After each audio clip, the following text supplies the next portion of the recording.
J'ai deux intervenants. Jacques Miard, d'abord. Bien. Écoutez, je crois qu'il faut regarder la réalité en face. Car cet exercice est totalement illusoire. Alors, bien sûr, nous sommes tous d'accord pour dire qu'il faut faire des réformes de structure et qu'il faut baisser la dépense publique. Simplement, et ça a été souligné par Karesh à l'instant, nous sommes en voie de récession. Nous sommes en voie de récession.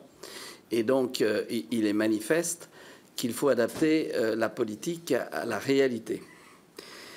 Y compris les experts du FMI, aujourd'hui, disent très clairement que la récession est là et qu'il faut cesser de couper dans la dépense publique à cette vitesse-là.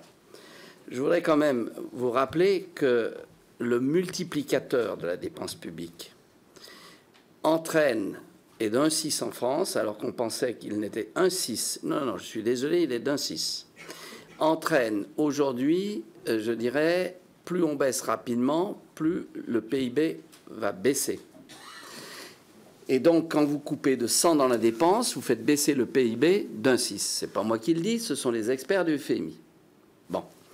Et repris d'ailleurs par tout ce qui est un peu intelligent, je dirais, en Europe en matière d'analyse économique. Or, à quoi constate-t-on? Qu'est-ce que constate? Pardon. On constate une baisse drastique des investissements dans toute l'Europe, notamment en France, et ça ne dure pas depuis 2-3 ans. Ça dure depuis l'an 2000. Quand vous reprenez la chronique des investissements dans ce pays, vous vous apercevez que nous avons une baisse dramatique des investissements et qu'on est en train de manger le capital sur lequel nous sommes. Ça ne veut pas dire qu'il n'y a pas des investissements, je dirais, ponctuels. La BPI en fait, les fameux, je dirais, plans de 35 milliards allaient dans le bon sens, mais c'est grandement insuffisant.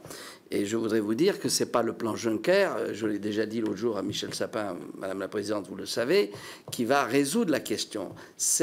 Premièrement, c'est mobilisable pas avant juillet 2015, de manière de manière très ténue,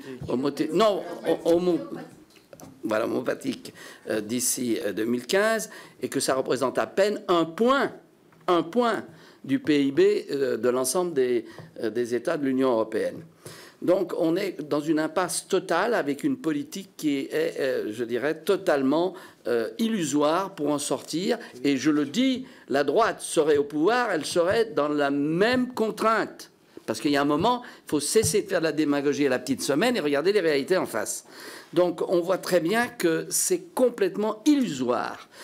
Dès lors, comment faire? Il n'y a pas 36 solutions.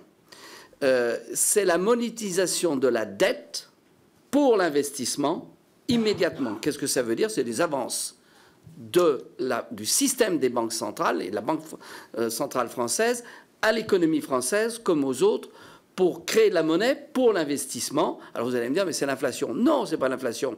Parce qu'aujourd'hui, le système productif est en sous-capacité par rapport encore à sa potentialité, même s'il a été grandement détruit. C'est ce que fait, bien sûr, par ce qu'on appelle l'assouplissement quantitatif, la Banque fédérale. C'est ce que fait aussi la Banque d'Angleterre, mais ce que se refuse, bien évidemment, l'Allemagne. Je voudrais quand même dire à l'Allemagne qu'elle doit savoir qu'à partir du moment où on est dans une union monétaire sur des économies divergentes, inéluctablement, on aboutit à l'union de transfert. Et l'Allemagne a dit « je ne payerai pas ». Et qu'est-ce qu'elle fait? Eh bien, elle fait la purge. Elle purge, c'est une politique à la Laval. Donc cette politique est suicidaire, je le dis, au niveau européen comme au niveau français, et que si nous ne monétisons pas la dette rapidement, eh bien, c'est toute la zone euro qui va éclater. Je vous le dis comme je le pense.